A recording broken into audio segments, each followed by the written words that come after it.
नमस्कार, मैं शीतल शर्मा और आप देख रहे हैं हमारा खास कार्यक्रम बात भारत की, जिसमें आज हम फिर से बात करने वाले हैं जम्मू कश्मीर में होने वाले विधानसभा चुनाव को लेकर। जैसे जैसे दिन नजदीक आते जा रहे हैं वैसे वैसे उत्सुकता और बेचैनी और भी ज्यादा बढ़ती जा रही है। राजनीतिक पार्टियों के साथ साथ आम लोग भी इन चुनाव का बेसब्री से इंतजार कर रहे हैं, क्योंकि लंबे समय के बाद जम्मू कश्मीर के अंदर विधानसभा चुनाव का ऐलान हुआ है। ऐसे में लोगों को भी ये इंतजार है कि कब वो यहां पर वोट करें और वोट के साथ साथ अपने प्रतिनिधि को चुनें। लेकिन जब से यहां पर चुनाव का ऐलान हुआ है तब से राजनीतिक सरगर्मियां भी काफी तेज हो गई हैं। राजनीतिक सरगर्मियों ने पूरी तरह से उबाल भी जो है वो दे रखा है। जहां एक तरफ कांग्रेस और नेशनल कॉन्फ्रेंस ने गठबंधन कर अब एक मंच पर आकर चुनाव लड़ने का यहां पर जो है वो दम दिखाया है, दूसरी तरफ भारतीय जनता पार्टी इन दोनों पार्टियों का रथ रोकने के लिए हर मुमकिन प्रयास कर रही है। और जहां एक तरफ आज भारतीय जनता पार्टी ने गृह मंत्री अमित शाह की अध्यक्षता में एक महत्वपूर्ण बैठक की, उसके अलावा थोड़ी देर में सीसी की बैठक भी बीजेपी की होने वाली है, जिसको लेकर आम जो चुनाव यहां पर जम्मू कश्मीर के अंदर होने हैं उस पर चर्चा होने वाली है। दूसरी तरफ कांग्रेस और नेशनल कॉन्फ्रेंस के बीच जो गठबंधन हुआ था, उस गठबंधन के बाद कहीं ना कहीं अंतर विरोध भी निकलकर सामने आ रहा है, और वो कुछ और नहीं बल्कि सीट शेयरिंग को लेकर है। ये बताया जा रहा है कि दोनों पार्टियों के बीच सीट शेयरिंग पर अभी तक कोई बात जो है वो नहीं बन पा रही है। हालांकि कुछ सीटों पर बात बन गई है, उसकी आधिकारिक पुष्टि नहीं हो पाई है, लेकिन सूत्रों के हवाले से कुछ सीटें जो हैं वो एनसी या फिर कांग्रेस दोनों के बीच सहमति बनती हुई नजर आ रही है। जहां नेशनल कॉन्फ्रेंस ने अपना मैनिफेस्टो भी जारी किया है, लेकिन कांग्रेस जब अपना मैनिफेस्टो जारी करेगी तो क्या गठबंधन के आधार पर दोनों का मैनिफेस्टो एक समान होगा, या फिर कांग्रेस के मैनिफेस्टो के साथ या एनसी के मैनिफेस्टो के साथ कांग्रेस का मैनिफेस्टो कितना मेलजोल होगा, कितना उसमें मिली जुली बातें होंगी, क्या कांग्रेस भी 370 को लेकर अपना स्टैंड क्लियर करेगी? ये भारतीय जनता पार्टी ने भी कांग्रेस से सवाल पूछा है। लेकिन दूसरी तरफ इस गठबंधन से भारतीय जनता पार्टी को कितना नुकसान है, कितनी चुनौती है? भारतीय जनता पार्टी को नुकसान है या फिर कांग्रेस को भी जम्मू में नेशनल कॉन्फ्रेंस के साथ गठबंधन करने के बाद कोई नुकसान हो सकता है? क्योंकि जो कांग्रेस की सीटें हैं, जहां पर कांग्रेस का दबदबा रहा है, वहां पर नेशनल कॉन्फ्रेंस भी उन सीटों पर लड़ने की बात कर रही है। वहीं जम्मू कश्मीर के मुख्यमंत्री, पूर्व मुख्यमंत्री उमर अब्दुल्ला ने भी इस पर बातचीत की है। उन्होंने भी मीडिया को संबोधित करते हुए सीट शेयरिंग को लेकर कुछ अपनी राय रखी है। उन्होंने क्या कुछ कहा है, पहले आपको वो सुनाते हैं और उसके बाद आज की ये खास चर्चा भी शुरू करेंगे। काफी हद तक कंसेंसस अब 90 सीटें हैं। 90 में मैं कह सकता हूं कि ज्यादातर सीटों पे हम कंसेंसस जो है बना पाए हैं। कुछ सीटों पे हम अड़े हुए हैं, कुछ सीटों पे कांग्रेस के जो लोकल लीडर हैं वो अड़े हुए हैं। आज फिर बैठेंगे और कोशिश करेंगे कि जहां तक हो सके जो बाकी सीटें हैं उनको हम जो है अलायंस के दायरे में लाके अपने उम्मीदवार जो हैं वहां पे ऐलान कर सकेंगे।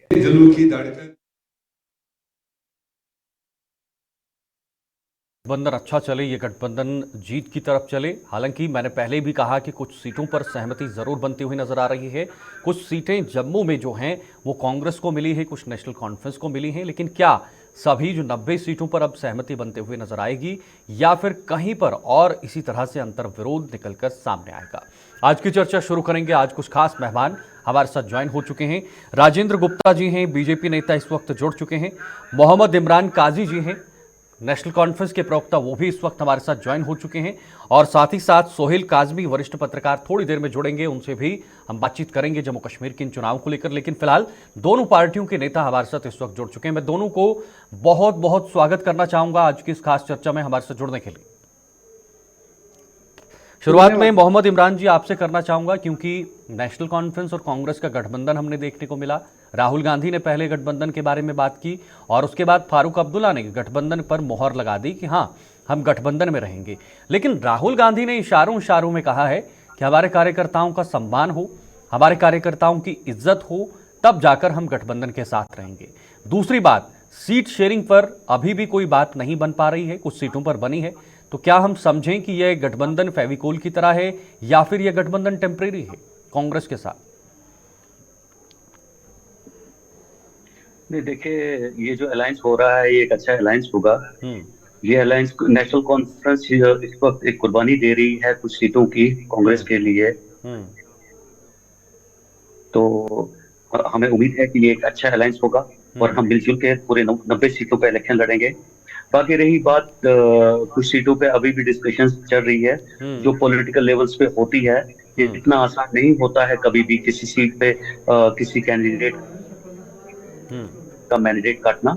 उन सबको कॉन्फिडेंस में लिया जा रहा है। जिस सीट पे थोड़ा सा कंफ्यूजन है, हमें कंफ्यूजन है, वहां पे लीडरशिप डिस्कशंस में है। लोकल लेवल जो हमारी लीडरशिप है वो भी डिस्कशंस में है।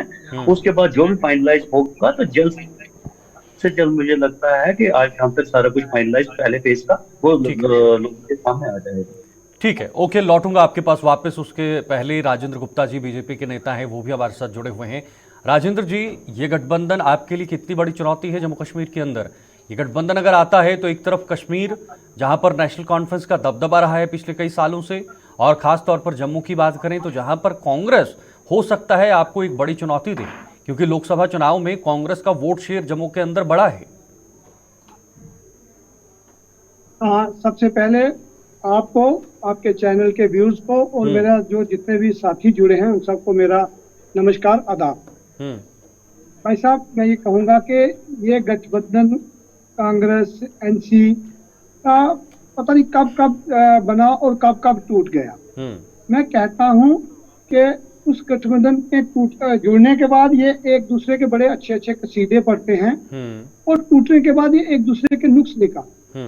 नेशनल कॉन्फ्रेंस और कांग्रेस ऑलमोस्ट जम्मू कश्मीर में गठबंधन में ही रहे। ठीक है। और इन दोनों की नीतियों की वजह से इस जम्मू कश्मीर में जो पिछले 70-75 साल से हालात देश ने और खासकर जम्मू कश्मीर में देखे, मैं कहूंगा इस गठबंधन पे लोगों का विश्वास जो है वो पूरी तरह टूट चुका है। वो कहीं पे भी नहीं है। लोगों को पता है कि जब इनको जरूरत होती है ये गठबंधन में आ जाते हैं, जब जरूरत नहीं होती गठबंधन से बाहर निकल के एक दूसरे की छिछालेदार करने लगते हैं। लेकिन इस गठबंधन के सामने आपके पास क्या हथियार है कि आप जम्मू कश्मीर के अंदर इस्तेमाल करेंगे, ये भी तो बताइए। मेरे नेशनल कॉन्फ्रेंस के साथी जुड़े हैं, उन्होंने कहा है कि कांग्रेस के लिए हमें कुर्बानी देनी पड़ेगी। तो मैं मान के चलूं कि कुर्बानी दे रहे हैं कांग्रेस के लिए, इसका मतलब कांग्रेस का वजूद जो है वो जम्मू कश्मीर में खत्म है, वो नहीं है, जो मेरे भाई साहब ने कहा। ठीक है। अब आपने कहा कि गठबंधन के सामने, गठबंधन तो 4 दिन पहले जो पार्लियामेंट के इलेक्शन हुए उसमें भी नेशनल कॉन्फ्रेंस और कांग्रेस गठबंधन में थे और साथी भी इनके साथ गठबंधन में थे। जब 2 सीटों पे कांग्रेस लड़ी, 2 सीटों में पार्लियामेंट में उसका सफाया हो गया। भारतीय जनता पार्टी 2 सीटों पे लड़ी, 2 सीटों पे जीती। नेशनल कॉन्फ्रेंस की सबसे कद्दावर शख्सियत उमर अब्दुल्ला साहब बड़ी बुरी तरह हार गए कश्मीर में। मैं ये मान के चलता हूं कि कश्मीर में नेशनल कॉन्फ्रेंस का जो वकार है, जो असल सूख है, वो खात्मे के कगार पर है। लेकिन राजेंद्र जी, चुनौतियां तब भी आपके सामने है। जम्मू के अंदर कांग्रेस आपके सामने है और कश्मीर के अंदर नेशनल कॉन्फ्रेंस आपके सामने है। मैं कह रहा हूं कि जम्मू में कांग्रेस हमारे सामने 2 महीने पहले भी थी। मैं ये कह रहा हूँ कि 2 महीने पहले भी थी, नेशनल कॉन्फ्रेंस उनके साथ थी। मैं कहूंगा बुरी तरह कांग्रेस हारी। लेकिन सर शायद राजेंद्र जी, मुझे लगता है कि आपने आकलन नहीं किया है। जो लोकसभा के चुनाव हुए हैं 2 सीटें आपने जीती हैं, लेकिन कुछ विधानसभा सीटों की बात करें तो वो तो आप हार चुके हैं कांग्रेस के सामने। मैं उसी पे आने वाला हूँ, मुझे बात अपनी कंप्लीट करने दीजिए प्लीज जी। 2 सीटों पे हम लड़े, 2 सीटों पे हम जीते। उसमें से हमने 29 विधानसभा जीती, उसमें हमने 29 विधानसभा जीती और 8 विधानसभा पे हम नंबर 2 की स्थिति में रहे। हमने पूरा एक आकलन करते हैं। लेकिन 2014 में जिन विधानसभाओं को आपने जीता था राजेंद्र जी, वो आप हार चुके हैं विधानसभा क्षेत्र। मैं आपकी बात से सहमत हूँ। मैंने मोटा आपको बताया कि हम 29 विधानसभा जीते हैं इन 2 सीटों में और 8 विधानसभा हम दूसरे नंबर पे रहे हैं। जो हमें बीच में 2-3 महीने का मौका मिला है, वक्फा मिला है, हमने अपनी वो जो कमियां थी, जो वो चीजें थी, उनको दुरुस्त करने की कोशिश की है। मैं कहूँगा इस इलेक्शन में कांग्रेस को मुंह छुपाने की जगह जम्मू के रीजन में नहीं मिलेगी। जबकि नेशनल कॉन्फ्रेंस कह रही है हम 370 को हमारी प्रायोरिटी है कि कि हम असेंबली में पास करेंगे। कल मेरे साथी कांग्रेस के बैठे हुए थे एक दूसरे चैनल पे, वो कह रहे थे हम पास नहीं होने देंगे। मैं कहूंगा इतना विरोधाभास लेके आप जम्मू के लिए कुछ सोचेंगे, कश्मीर के लिए कुछ सोचेंगे, मैं कहूंगा आज लोग बेवकूफ नहीं है। भारतीय जनता पार्टी जब पूरे जम्मू कश्मीर के लिए एक जैसा सोचती है कि 370 की वजह से पूरा जम्मू कश्मीर तबाह हुआ और 370 की वापसी जो है वो अब नामुमकिन है। ये नेशनल कॉन्फ्रेंस भी झूठे लोगों को वादे करके, जैसे ये कहती थी कि हम 353 वापस लाएंगे, फिर ला नहीं पाए। आज 353 की बात नहीं करते, आज वो कहते हैं हम 370 वापस लाएंगे। जिसको पार्लियामेंट ने पास किया, जिसको सुप्रीम कोर्ट ने माना है कि सही है, उसको जम्मू कश्मीर की असेंबली में ये कह रहे हैं हम वापस लाएंगे। इससे बड़ा ब्लंडर कोई नहीं हो। ये तो मुख्य मुद्दा है नेशनल कॉन्फ्रेंस का। मोहम्मद इमरान जी, मैं आपसे जल्दी से जवाब लूंगा, उसके बाद सोहेल जी भी मेरे साथ बने हुए, उनके पास भी जाना है। मैं मोहम्मद इमरान जी आपसे जवाब चाहूंगा। बीजेपी के नेता कह रहे हैं कि 370 आपका मुख्य मुद्दा है, 370 को वापस लौटाना, लेकिन क्या कांग्रेस के साथ आपका जो मैनिफेस्टो है, क्या आप उसका जोड़ करा पाएंगे इस अलायंस के साथ साथ? देखिए, पहले 2-3 सवाल हमारे बीजेपी के प्रवक्ता ने उठाए, मैं इनको पहले थोड़ा सा उसका जवाब देना चाहता हूँ। पहले तो यही बात ये कि कुर्बानी देने की बात, जैसे नेशनल कॉन्फ्रेंस ने आज से 15 दिन पहले पार्टी प्रेसिडेंट ने डिसाइड कर लिया था और अनाउंस किया था कि नेशनल कॉन्फ्रेंस जो है वो अकेले दम पे 90, लेकिन जहां पे हमारे सारे 90 के 90 कैंडिडेट तैयार थे, उसके बाद ये अलायंस आया। अलायंस ये लास्ट मोमेंट पे आया, तो इसलिए वो एक कुर्बानी है कि चाहे हम अपने कैंडिडेट्स काटे, चाहे वो कांग्रेस अपनी कैंडिडेट्स काटे, तो वो एक कुर्बानी होती है एक बंदे की, एक पार्टी के लिए। दूसरी रही बात, आज मैं भाजपा वालों से ये पूछना चाहता हूँ कि उन्होंने जो फैसला 2019 में इस रियासत के लिए लिया था, क्या उस रियासत में सिर्फ जम्मू प्रोविंस था या वो पूरा जम्मू प्रोविंस, कश्मीर और लद्दाख भी था? आज इनसे ये पूछिए, 370 तोड़ने के बाद 5 साल हो गए हैं अभी तक, इनसे ये पूछिए, आज लोगों को सवाल करना है कि अगर आपने ये फैसला लोगों के हित, ये बताइए लोगों को। और थोड़े दिनों में आपको इमरान जी, मोहम्मद इमरान जी, आपने मेरे सवाल का जवाब नहीं दिया है। सिंगल कैंडिडेट कश्मीर से बीजेपी कंटेस्ट कर रही है। मोहम्मद इमरान जी, आप मेरे सवाल का जवाब नहीं दे रहे। मेरे कहने का मतलब है, पहले मैं इनके सवाल का जवाब दे रहा हूँ। सुनिए, मेरे पास समय कम है, सोहेल जी भी बने हुए हैं, मेरा सिर्फ इतना आपसे सवाल है कि क्या 370 पर कांग्रेस आपके साथ है? 370 के मुद्दे को लेकर कांग्रेस आपके साथ है? बस इतना सा जवाब दीजिएगा।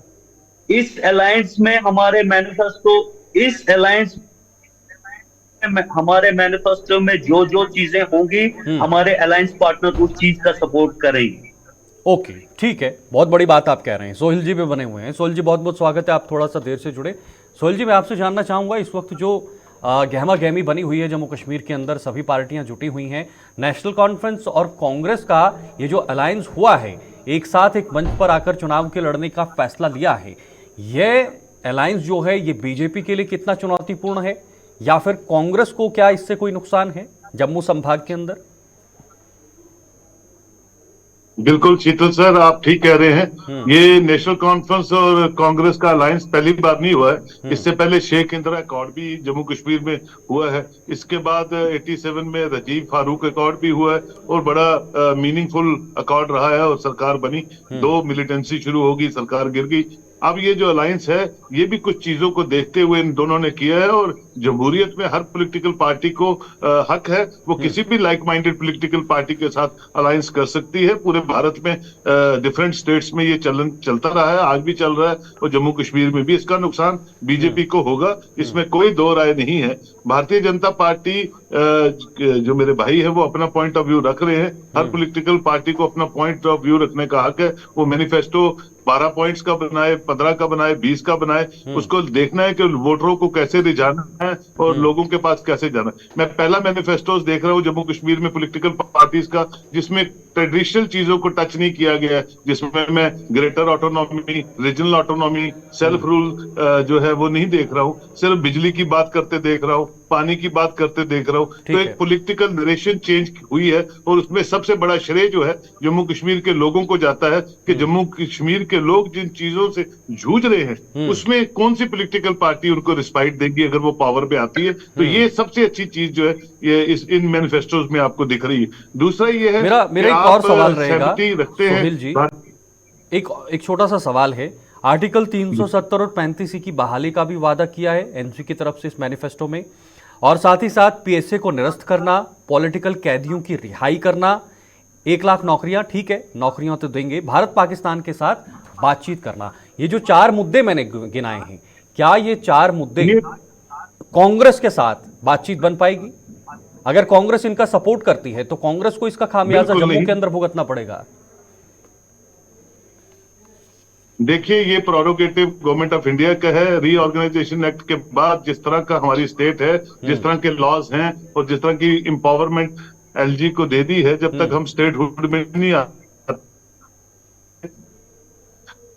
वैसे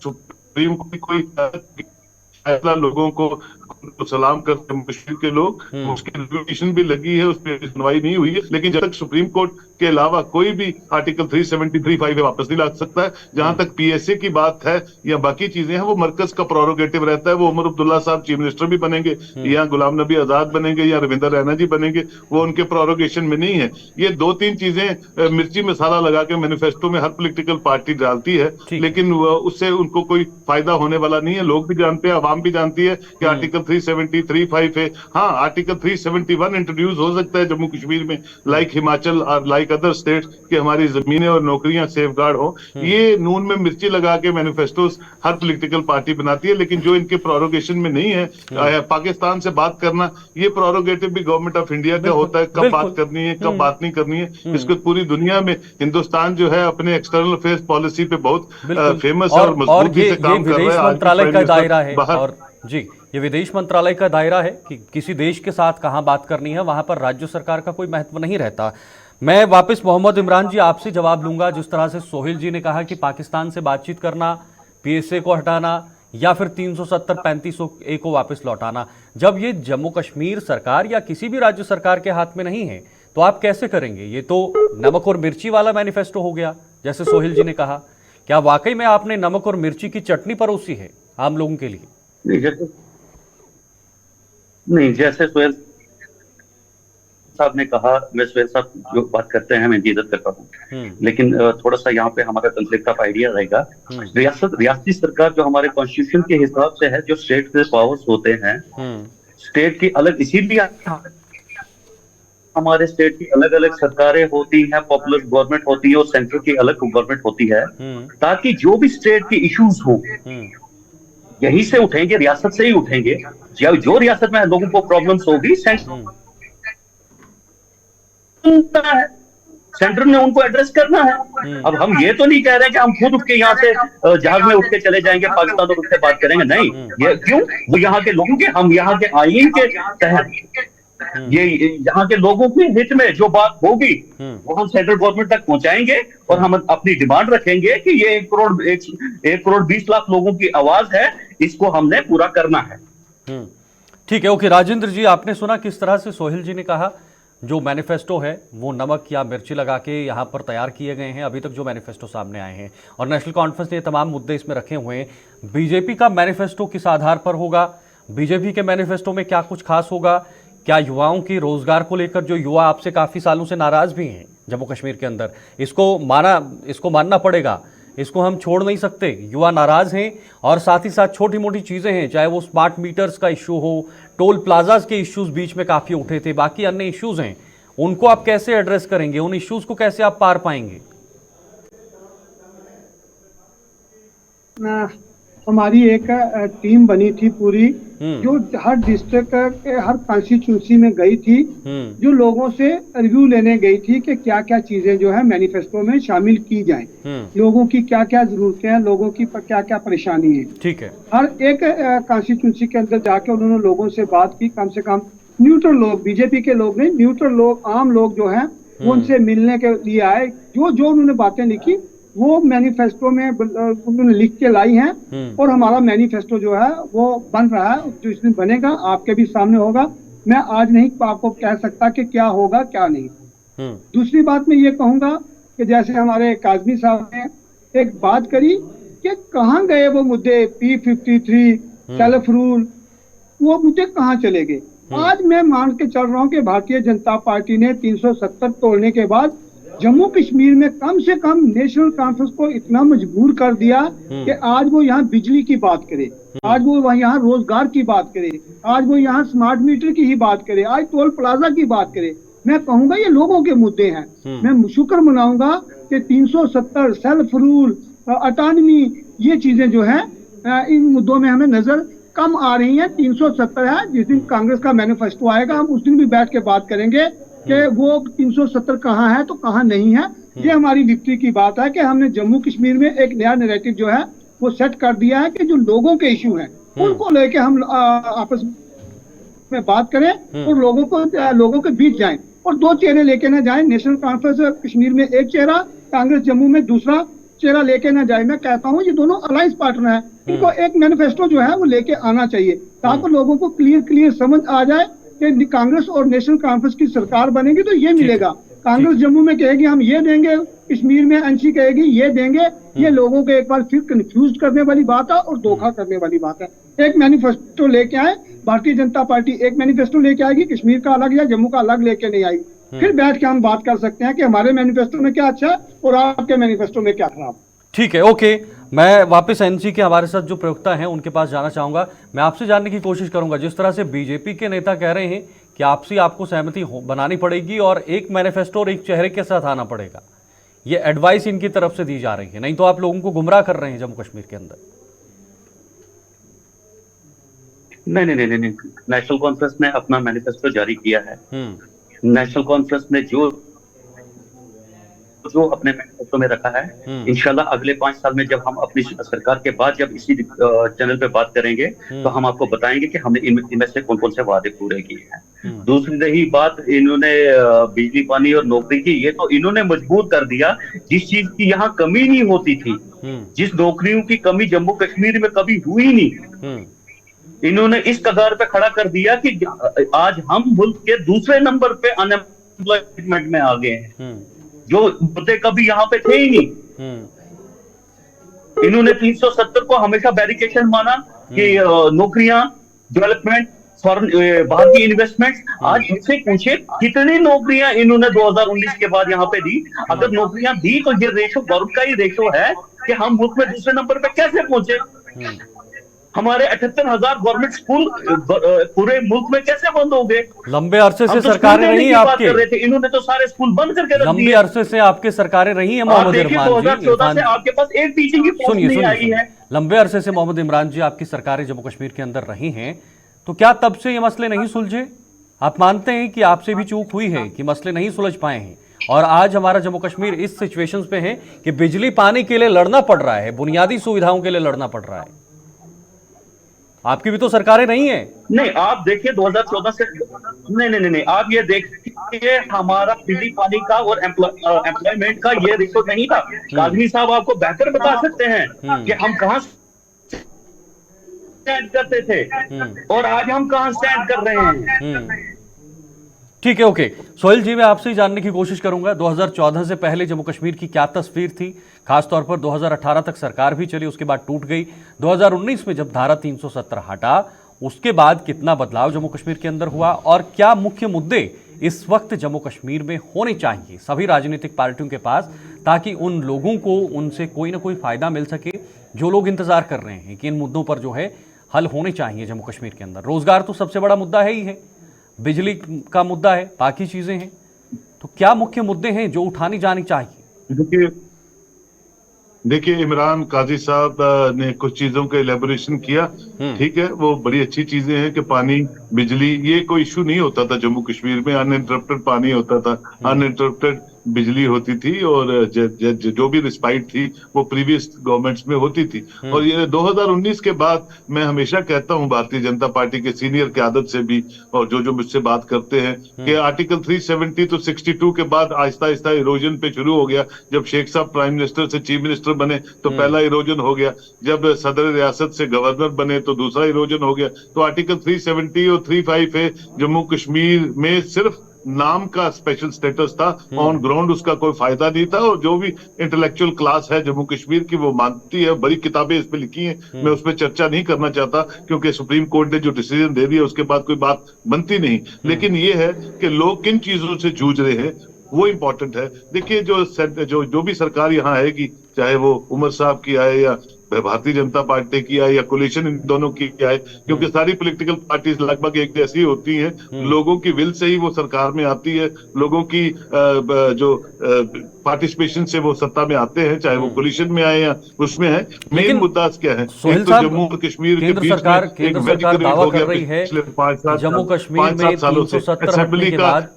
जी सोहेल साहब, केंद्र सरकार दावा कर रही है कि जम्मू कश्मीर में 370 हटने के बाद बदलाव हुआ है, यहाँ पे टूरिज्म बढ़ा है, विकास बढ़ा है, सड़कें बनी हैं, सड़कों का जाल बिछा है और तमाम चीजें हुई हैं। कश्मीर के अंदर भी G20 हुआ, ये बड़ी उपलब्धि मानी जा रही है बीजेपी की तरफ से। बिल्कुल ठीक कहते हैं शीतल सर, ये सब चीजें हुई है, मैं इसको एडमिट करता हूँ। पेस ऑफ डेवलपमेंट बहुत तेज हुई है, इसमें कोई दो राय नहीं है। लेकिन ये चीजें भारतीय जनता पार्टी के कैडर को पॉपुलराइज करवानी है, अपने कैडर को मजबूत करने के लिए, वोटरों को रिझाने के लिए बताना है कि 10 सालों में क्या हुआ है। ये नेशनल कॉन्फ्रेंस और कांग्रेस का काम नहीं है, ये तो उस सत्ता पार्टी का काम है जिनके दौर में ये सब कुछ हुआ है। एक कंड्यूसिव एटमॉस्फेयर बना है, 2 करोड़ सोहेल साहब की अमरनाथ यात्रा, ये चीजें होना भी जरूरी था जम्मू कश्मीर के अंदर, क्योंकि टूरिज्म का हब है जम्मू कश्मीर में, पर्यटकों की संख्या और भी बढ़ रही है। यहाँ पे टूरिज्म का हब है, देश दुनिया से टूरिज्म यहाँ पर पहुंचते हैं। शीतल सर आप बिल्कुल ठीक कहते हैं, मैं तो एडमिट करता हूं जो चीजें अच्छी हुई है एज ए ओपिनियन मेकर, वो तो हर बंदा इसको सराहेगा कि हाँ ये रहना चाहिए, प्रिवेल करना चाहिए। टूरिज्म तो बैकबोन है जम्मू कश्मीर की, और टूरिज्म सेक्टर कंड्यूसिव एटमॉस्फेयर ठीक रहे, उसके साथ सारे अलाइड सेक्टर जो है वो प्रॉस्पेरिटी की तरफ चलेंगे, और जो भी सरकार यहाँ आएगी उसका फायदा उनको मिलेगा, इसमें कौन दो राय बोलता है। लेकिन ये जो 10 सालों में जो काम हुए हैं, जिस दौर में ये काम हुए हैं, ये उस पॉलिटिकल पार्टी का काम है, उनको जिताना, लोगों के पास जाना, अपने मैनिफेस्टो को दिखाना, आने वाला 5 ईयर। और जो सरकार भी सत्ता में आएगी असेंबली इलेक्शंस के बाद 4 अक्टूबर के बाद, वो इसको किस तरह से मेंटेन करती है, और बाकी अलाइड सेक्टर जो टूरिज्म से रिलेटेड है उसका फायदा लोगों तक कैसे पहुंचता है, वो रिमार्केबल काम, जैसे मेरे भाई ने कहा, इमरान साहब ने, वो बिल्कुल स्टेट सेंटर रिलेशंस पे काम होता है, और उसको बिल्कुल सेंटर मरकज जो भी सरकार होगी वो पूरी मदद करेगी उस सरकार की, ताकि जम्मू कश्मीर के लोग आगे बढ़े। बिल्कुल, बहुत बहुत शुक्रिया आप तीनों का। आज की चर्चा बहुत अच्छी रही, फ्रूटफुल रही, बहुत बहुत शुक्रिया। उम्मीद करेंगे कि एक बार फिर से जब जम्मू कश्मीर के चुनाव को लेकर चर्चा होगी तो इन मेहमानों के साथ एक बार फिर से बातचीत करेंगे जम्मू कश्मीर के मुख्य मुद्दों को लेकर, क्योंकि हम लगातार कोशिश कर रहे हैं कि हम अपने जरिए आप तक हर वो मुद्दा, छोटा छोटा मुद्दा पहुंचाएं जो जम्मू कश्मीर के अंदर उठाने की जरूरत है इन पॉलिटिकल पार्टीज को, इन राजनीतिक पार्टियों को, ताकि ये मुद्दे सॉल्व हो जाएं और आने वाले समय में जम्मू कश्मीर इसी तरह से आगे बढ़ता जाए। हालांकि अभी राजनीति की आड़ में मुद्दे तो उठाए जा रहे हैं, मैनिफेस्टो आ रहे हैं, नेशनल कॉन्फ्रेंस ने अपना मैनिफेस्टो जारी कर दिया है। अब कांग्रेस के मैनिफेस्टो में क्या होगा, भारतीय जनता पार्टी अपने मैनिफेस्टो में क्या रखेगी, ये सबसे बड़ा सवाल है। अभी के लिए फिलहाल इतना ही, दीजिए इजाजत, नमस्कार।